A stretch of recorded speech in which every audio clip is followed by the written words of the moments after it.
Selamat pagi anak-anak. Waalaikumsalam warahmatullahi wabarakatuh. Pagi, Bu. Oke, semangat kali ya hari ini belajarnya. Nah, gimana hari ini keadaannya? Sehat kan? Sehat, Bu. Memulai pembelajaran kita pada pagi hari ini, alangkah baiknya kita berdoa terlebih dahulu. Oke, silakan ketua kelas memimpin doa. Silakan Diana. Oke, baik. Sebelum kita mulai pembelajaran hari ini, ada kita mau berdoa. Menurut agama dan bahasa kita masing-masing, mari kita mulai.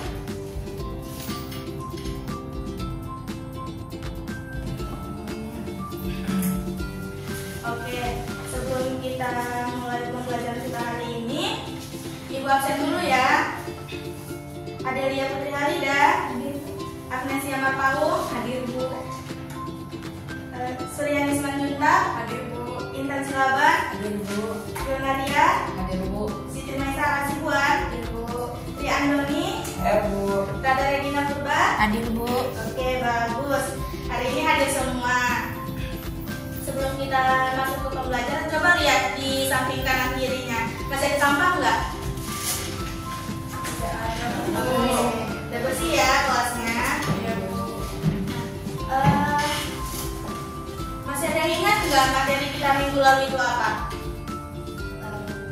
Bu, Ya. lautan elektrolit dan non-elektrolit. Nah, jadi masih ada yang ingat lautan elektrolit itu apa? Non elektrolit itu apa? Ya, apa Suryani? Kalau lautan elektrolit itu yang dapat mengantarkan listrik, sedangkan yang non elektrolit tidak dapat mengantarkan arus listrik. Iya, benar. Nah, jadi kan sekarang kita bakal bahas tentang materi asam dan basa. Jadi, kaitan materi asam dan basa dengan lautan elektrolit dan non elektrolit ini, yaitu lautan elektrolit itu kan yang mengandung senyawa yang dapat terionisasi di dalam air. Nah, asam basa ini juga umumnya itu termasuk elektrolit karena dia itu bisa terurai menjadi ion jika dilarutkan di dalam air. Oke, sebelum kita masuk ke pembelajaran kita hari ini, ada baiknya kita mengetahui dulu tujuan pembelajaran kita hari ini.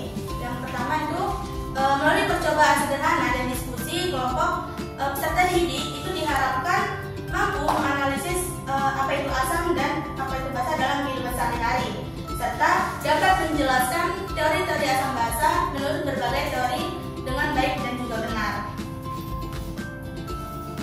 Nah, sebelum ke asam basanya nih, Ibu mau nanya dulu, kenapa ada beberapa makanan yang terasa sangat asam, sedangkan makanan yang lain itu tidak? Dan apa yang menyebabkan adanya perbedaan itu? Siapa yang tahu?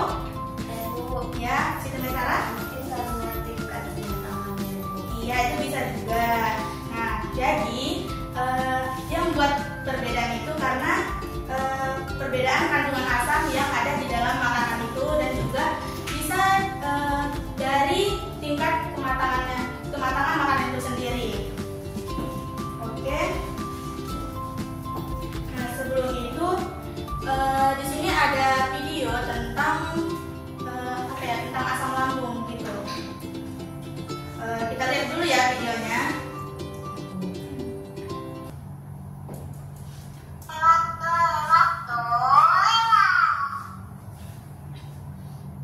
Aduh, kerjaan gini, mana besok deadline lagi. Halo Ustaz Radit, halo asam lambung. Ada kortisol. Kamu lagi ngapain? Biasa, lagi jadiin asam lambung supaya gak merusak dinding lambung. Oh gitu. Hei asam lambung, kamu lagi sibuk gak? Enggak, kenapa emang? Main petak umpet yuk. Ayo. Jangan asam lambung. Nanti kamu harus dari kortisol keluar lambung. Kamu kan gak boleh keluar dari lambung. Biarin lah. Aku bosan di sini terus. Kali-kali pengen main keluar lambung. Kalau kamu maksa, aku mau pergi aja ah. Jangan merasa Radit. Nanti siapa yang jadiin perut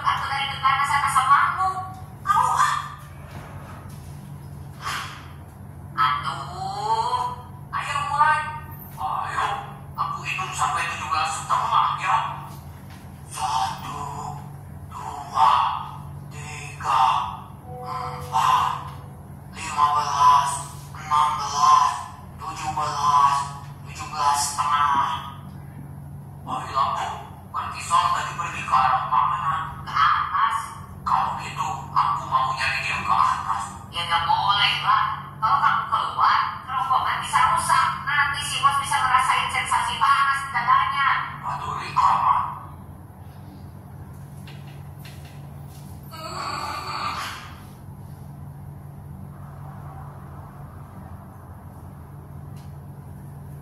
Dadaku sakit. Cerita di video ini bertujuan supaya mudah dipahami dan diingat ya. Aslinya mah nggak ada hormon kortisol ngajak main asam lambung. Poin utama dari video ini, ketika stres atau depresi, produksi hormon kortisol akan meningkat dan akan meningkatkan kadar asam lambung.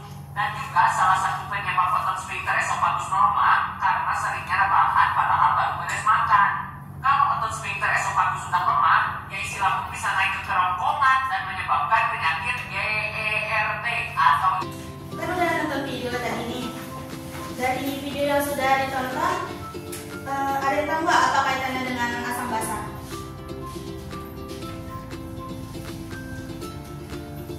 Saya Bu, Iya, Siti Masalah. itu kan lambung, setahu saya Bu, lambung itu kan mengandung HCl ya. Jadi asal itu kan asam Bu. Ya, ibu luruskan ya. Jadi kan asam lambung itu mengandung HCl. HCl itu kan termasuk asam kuat. Nah, jadi ketika asam lambung itu mengandung HCl, dia mempunyai peran penting dalam tubuh kita untuk keseimbangan asam basa di dalam tubuh kita itu. Nah, misalnya produksi asam di dalam tubuh kita itu berlebih. Jadi itu bisa menyebabkan luka lambung gitu. Jadi asam basa ini sebenarnya berkaitan erat dengan kehidupan kita sehari-hari. Oke, sebelumnya ada yang tahu nggak di sini itu apa itu asam dan apa itu basa? Oke, saya kasih tahu aja ya. Jadi asam itu adalah zat yang dapat melepaskan ion hidrogen atau H+ ketika larut di dalam air. Sedangkan basa itu zat yang melepaskan ion OH- ketika dilarutkan di dalam air. Nah, di sini ada 3 teori yang akan kita bahas. Yang pertama ada teori basa menurut Arrhenius. Nah, jadi menurut Arrhenius, asam itu zat yang melepaskan ion H+ jika dilarutkan di dalam air. Nah, contohnya itu HCl.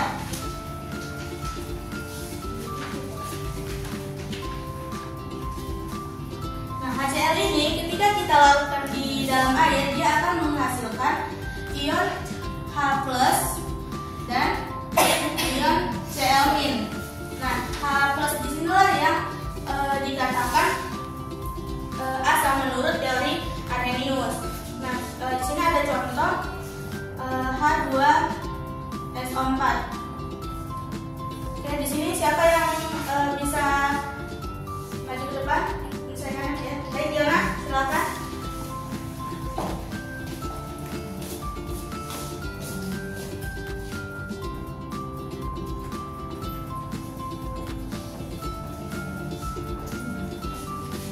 Iya, pintar. Kita beri hapus dulu kepada Yona. Arrhenius, basa itu yang melepaskan ion OH- ketika dilarutkan di dalam air. Nah, contohnya itu NaOH.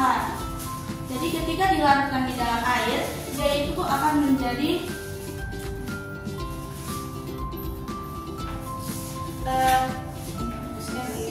Na positif ditambah dengan ion OH-.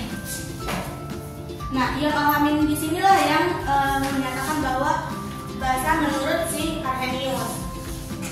Oke, jadi kan di dalam Arrhenius itu ada namanya valensi asam. Nah, valensi asam itu valensi asam dan valensi basa. Valensi asam itu kita lambangkan dengan A kecil, yang dimana maksudnya itu adalah jumlah ion H+. Nah, di sini jumlah ion HCl ada berapa? 1 kan? Sedangkan di H2SO4 itu ada 2. sedangkan basa itu valensi basa dilambangkan dengan B.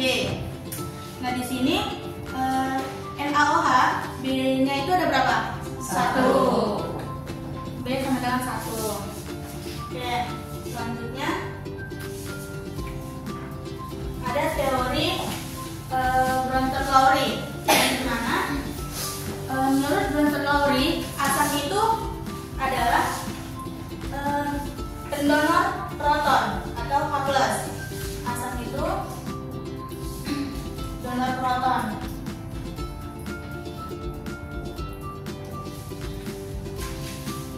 Yang akan membentuk itu namanya basa konjugasi.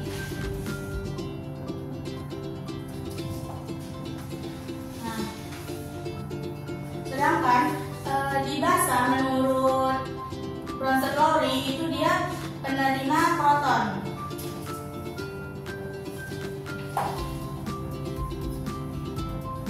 Nah, dia itu akan membentuk namanya asam konjugasi.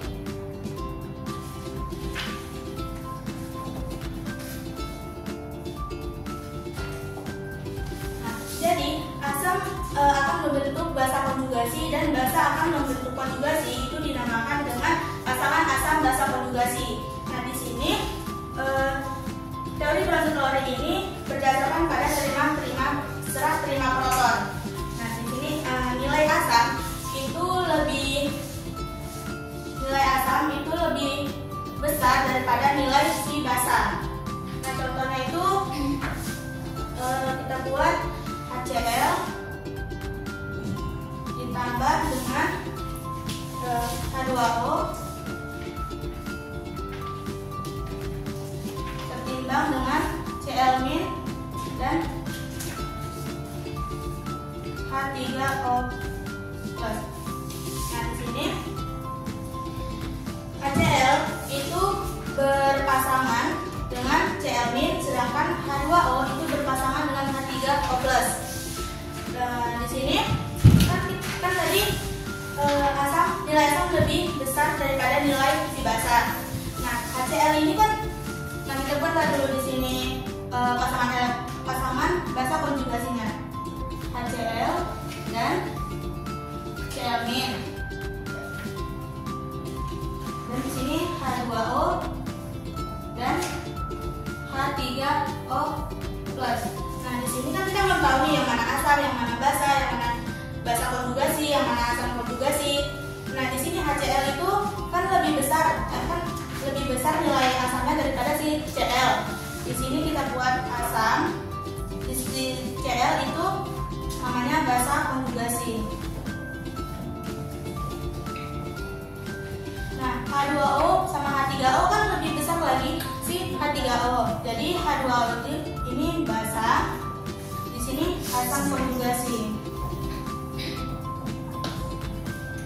Nah, gitu yang menurut Brunton-Lowry. Selanjutnya itu ada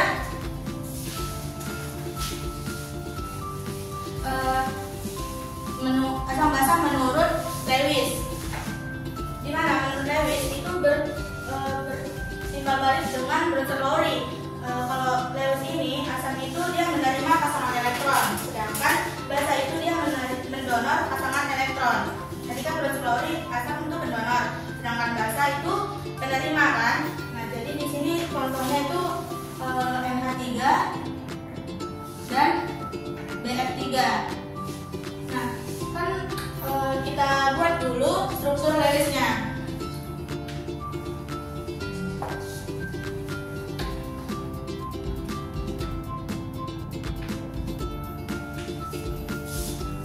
Kan N itu memiliki 5 elektron.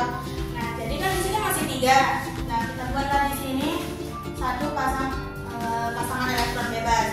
Nah, di BF3 kita buat juga struktur Lewisnya. Nah, kan kalau B itu 3 elektron, kan udah habis nih. Jadi nanti pasangan elektron di NH3 ini didonorkan ke si BF3. NH3 ini kan karena ada pasangan elektron, dia itu bersifat basa, sedangkan BF3 itu asam. Jadi kan udah berikatan. Jadi nanti ikatan itu jadi NH3, BR3. Nah kita buatlah di sini unsur lensnya.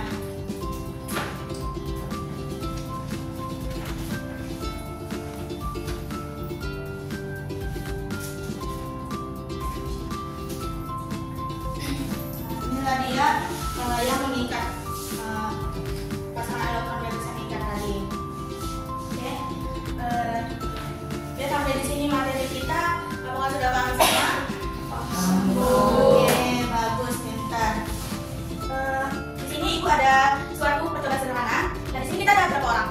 Ada 7 ya. Nah, coba bagi jadi 2 kelompok.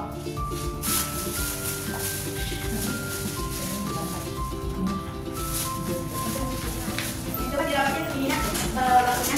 Ini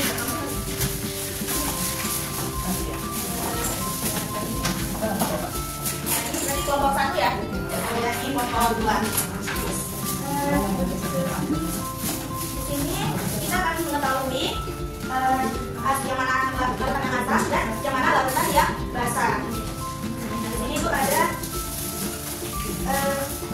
Bu, namanya Bu. Ya, namanya nama kelompok atau gimana? Nama kelompok aja, kelompok 1 atau kelompok 2 gitu. Nama kami Bu. Nama kami Bu. Nama kami ada. Boleh, nanti juga boleh. Bentar ya.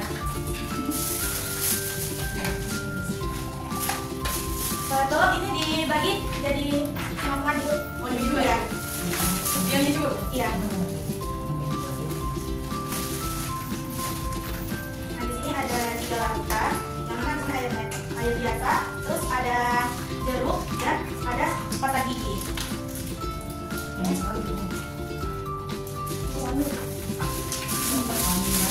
masing-masing dipisahkan ya. Pisahnya.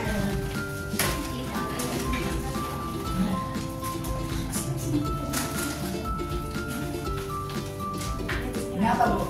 Ini namanya kertas lakmus. Merah apa? Yang merah itu untuk kalau misalkan dia larutannya itu asam, dia tetap berwarna merah. Dan kalau misalkan dia larutannya basah, dia bakal berubah menjadi warna biru. Coba buka LPD-nya. Berarti ini menunjukkan samanya ya? Iya. Cibu sama. Bu, ini boleh digarisin nggak Bu yang itu? Boleh coret-coret. Oh, sudah sih. Bentar lah. Nanti satu larutan itu 2 kertas lakmus ya yang diuji. Dan nanti kalau misalkan udah dikerjain, nanti dicatat ya hasilnya. Oh, yang seperti Bu, ini ini masih ini cuma dicelup aja. Iya, dicelup aja. Oh, celup-celup ya Bu? Ini mana dulu? Ini mana dulu? Coba. Yang mana ya? Bebas. Nanti dicatat ya hasilnya. Iya. Iya, biar yang langsung. Iya, Ini dia asam Bu. Iya. ini konten ini. Nah, ya itu apa? Kenapa? Saat ini hijau. Jeruk. Apa ini? Lihat dia ini. Ini apa sih? Ini apa? Ini kan air. Oh, biasa. Yang ini kelompok ini. Tidak buka berubah Bu. Air. Ini air. Kan gue beda dikit ya. Oh iya sih Bu. Beda. Ini beda ini. Odol. Bisa netral ya. Iya. Itu tetap Ingat tadi Bu. ya. Merah tetap merah. Nah, Berarti ini Bu, tingkat kebatannya gitu. Iya Bu.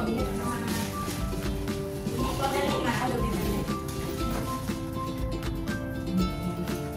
Yang solo. Oh, terus biasa. Ini kalau musuh ini harus itu. Ini aslinya merah yang biasa.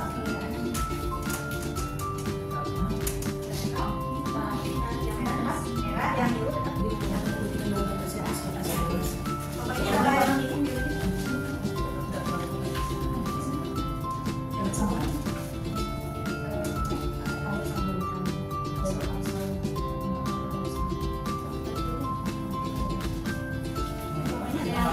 Ini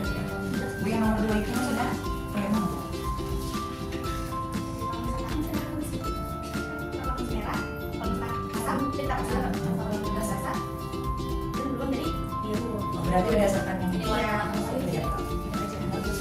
Punya kotak Mbak. Nah kita bersihin. Ada di sini.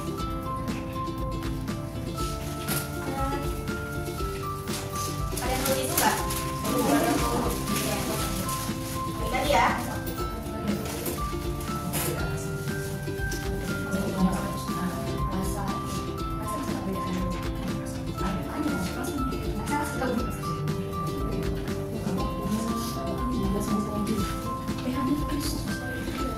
Ya udah. Coba nomor 1 simpulkan dari hasil pengamatannya. Sedikit aja. Apa perubahan dari larutan yang udah diuji? Ini kan mau sekarang. Oh ya Bu.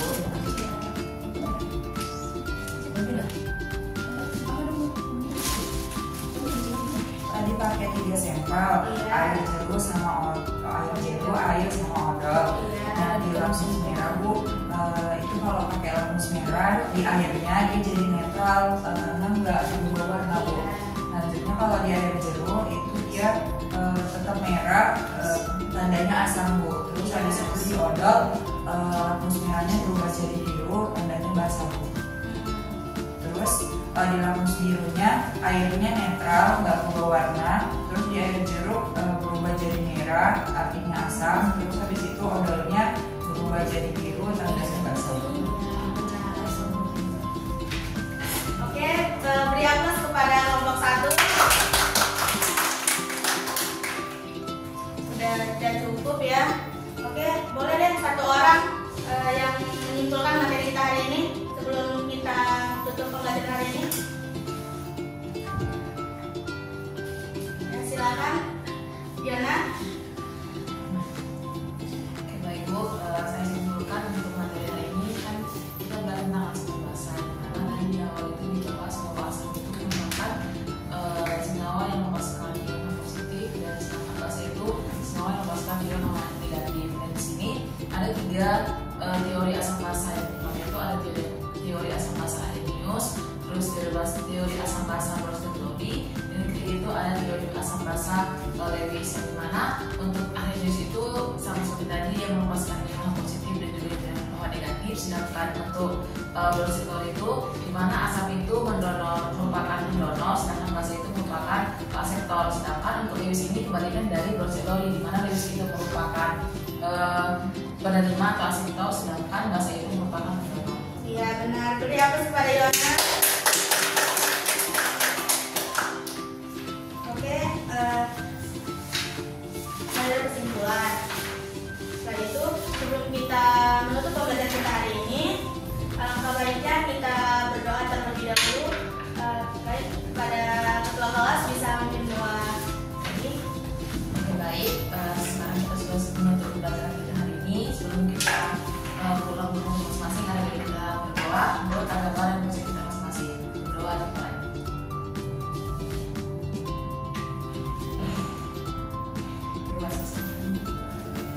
Oke, itu akhir ya pembelajaran kita hari ini.